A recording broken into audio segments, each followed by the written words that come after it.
35-27, 8 games over 500. Wow! Take note.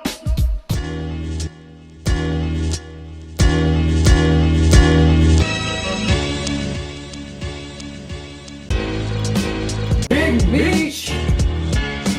We're here. My man, Alan just did. It's different this time. What's up, guys? An all-star performance on an all-star night last night. An all-star team. Blew out the Pelicans, and I know they're not a great team, so whatever. But to watch the team play the way that they played last night, I, at this point, now legitimately after I don't know how many years, feel like we actually have a really good, solid team that can contend and that can get in the playoffs. And I think at least make it to round 2. Yeah, well, listen, hot take there. You're really pessimistic. You've Yes, I always am. been. Yes, I So am. her saying that we're going to make the playoffs and maybe get to round 2 is the equivalent of me saying we're a 3-time defending champions. Your New York Knicks are a good basketball team. Enjoy it. This is what joy feels like. We don't need the constant criticism. Just enjoy watching this team play basketball because they're playing good basketball right now. Guys are getting involved. The spirit, the vibes are beyond immaculate. Last night at the Garden, we get the anniversary 1973 team. Mm-hmm. We get the Derrick Rose chance at the end, and you can feel the Yo, vibe. so that... You guys feel the vibes. Listen. The vibes are great. I was like, yeah, Tibbs is not bringing in Derrick Rose. I was like, don't Me care as too, much me as too. you want. I was like, Tibbs is not that guy.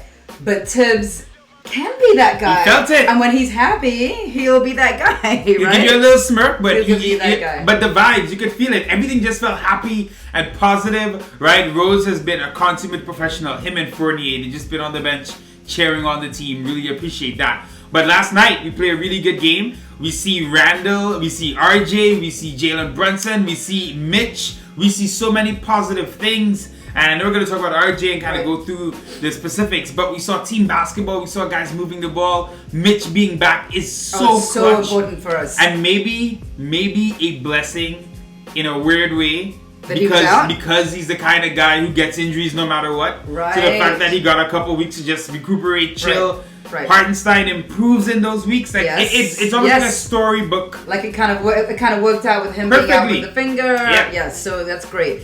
So RJ, what I realized with him, Right. when he starts his games and scores those first couple buckets, he definitely gets a level of confidence that then allows him to come out and be a really great playmaker. Yes, it's I love you not brought just that up. about the points that he's making. Thank you. Of course, we need points. Preach. But someone being in there, him and Quickly. So I've always loved that even though RJ starts, they let him play with the second unit, right? Which he needs, I think. Which he Yeah. needs because him and Quickly definitely have like a thing where they share the Him ball. and Mitch as well. They yeah. share the ball. They know how to play together. It's also like kind of like the younger guys, if you will.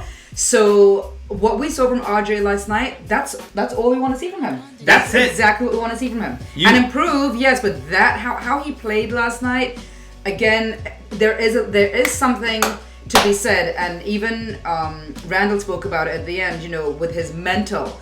And we always talk about this game as much as it's a skillful game and you got to be able to make the plays on the court. There's a huge part of this game that is your mental. Right, yeah. And if you're not feeling right there, then it can affect how you play on the court. Everything. Also, these guys now know each other. They definitely get along with each other. One of the big things with Clyde and the rest of the team that we're talking about, the 73 Yep. championship team, they spoke about their camaraderie with each other. They spoke about the respect they have for each other. They spoke about how they shared the ball with each other.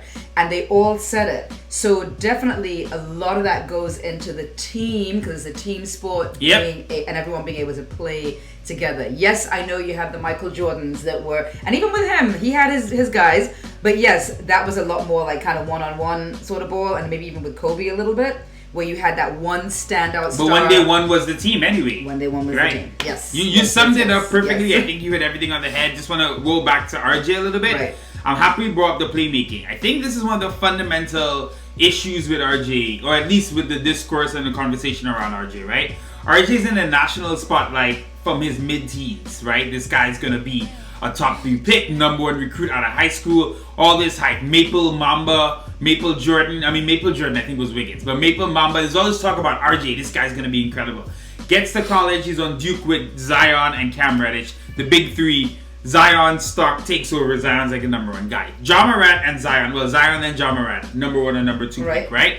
Those guys have taken off to the next level. Obviously, Zion, as we see last night, I don't know where his career is going to go because it's a lot of, I don't know how long his body's going to hold up, but Ja Morant is obviously gone. He's too big. He's probably too big. I've always said, even when we did not, I'm sorry I'm straying off the topic here, but we were supposed to get him as a we wanted him as a number one pick. Well, look at that. I was kind of okay that we didn't get him, and I always thought he was a little too big, like a little too heavy. Yeah, I think for Zion to really make it in the NBA long term, his play style is going to have to change a little bit, and his body will inevitably have to change. The funny thing is, Randall played for the Pelicans before they got Zion, right? And he was gone as a free agent because they got Zion.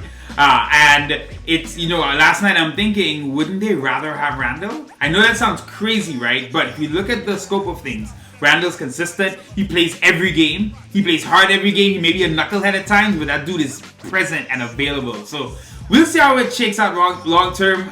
Randall deserves his props. I want to make sure he gets it. But back to RJ. Right, so all this hype around RJ, he's getting to this point. People are looking at him as a certain thing, and I think he's also buying into the hype and thinking he needs to be a certain type of player. But who I think RJ needs to be, and you brought it up perfectly. RJ last night, right? 25, 7, and 4. I don't need the 25. I'm happy with the 25. Right. I want the 25 every now and then. Yeah. Right? And if he's going to be able to do it eventually full time, then I love it. Cool, right. Go get your points. But I think the frustration with RJ and where we want to see him fit in is right now on this team, you cannot deny it, we have two star players.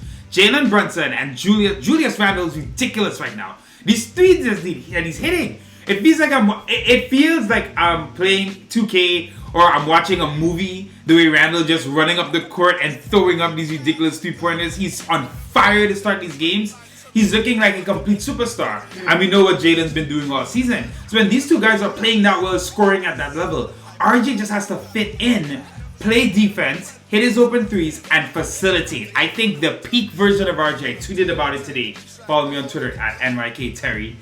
I tweeted about it today. RJ needs to be the guy who's giving you 20 points, but he's giving you 7 rebounds, 7 assists. Yes. He doesn't need to give you 30. He just needs to be the guy that's doing all the little things, moving the ball, and grow from there and get better and better as time goes on. That's why I think you summed it up perfectly. Yeah, I forgot what I was going to say, but I think in regards to Julius, with the 3-point play, so he was in the All-Star weekend, and they had him in that and the 3-point thing. Last minute replacement, though, because, Who was he the last minute replacement for? Who was it? Anyway, he was in that category, and I think some people were like, oh, why is he there? And then, he didn't perform so great there.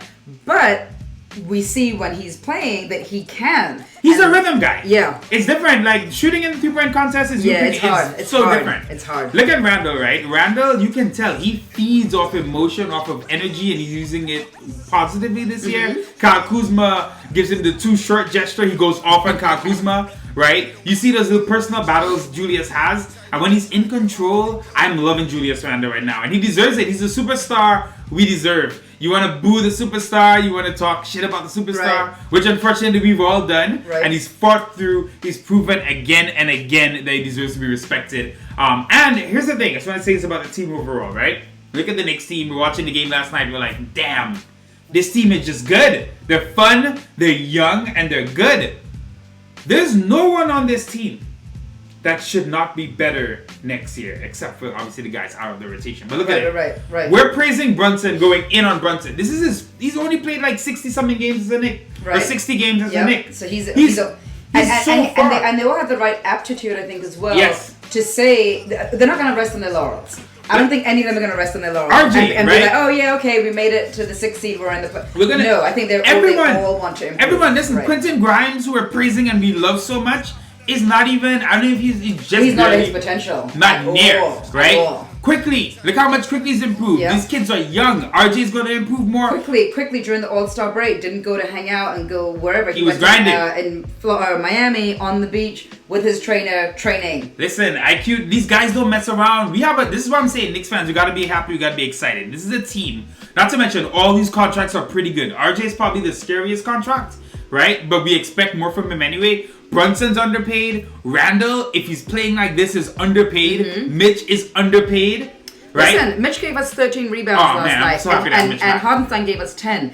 And I don't think I realized how important the rebound was till I see their numbers and I see how us keeping the ball, not giving it back, obviously really affects the game because the other team is not getting it. So those points, sometimes I think in the beginning I used to just look at points, who's scoring points. But now I'm starting to see the game for what it really is, and that someone giving us a rebound, someone giving us a block, those things are important. Defense wins games. You're watching good basketball now, so now more things matter. So here we are, the Knicks rising up the table, potentially a chance for the 5th seed. Right now we have the Cavaliers in 4. They've been a little bit more iffy as of late, but I do think they're a better team than us, so I do think they're going to end up staying at 4. We have a chance at 5. 3 more times. Yeah, but the Heat lost again last night. We're separating from the Heat. I think the Heat are a little bit overrated, right? I think we're underrated, right? Okay. I think we're underrated. We're young, hungry, and underrated. That's what they were chanting for Randall, right? Underrated, underrated. The vibes. We'll take it. We'll take it. The vibes around this team are spectacular. The Knicks on a winning streak. Now we have Boston on Monday. And that is a big game. Boston just beat Philly. Jason Tatum hitting a late 3. Boston's better than us, right? I'm trying to be realistic of the teams we played. And obviously I think we beat Boston last time out. They're a better team than us. But I want to see how we stack up against them. At the Garden, the crowd is going to be going crazy. That Monday game. We're going to be there. So excited about that. Knick basketball is back. We're playing good basketball. And look, the future looks very bright. Yes. Like, honestly, project ahead. I was talking about the players being better. Look at Julius Randle, right? I really do feel like while he had a great season a couple years ago, I do feel like this time he's crossed it's a more solid and more consistent. Yes. I think he's crossed the threshold. Who's to say Randle's not going to get even better? Like, these guys aren't in their 30s. This is what I'm saying. Yeah. Right? It's not, this is it. Brunson and Randle have hit their best. As much as we're thinking, we need the next guy, I don't know, because these guys are getting better and better. And who Brunson in his first season is doing this? What happens after he gets the summer to work on his game and come back even better? Right. All right, Knicks fans, get excited. Okay. Let's just take it one game at a time. Thanks for watching, y'all.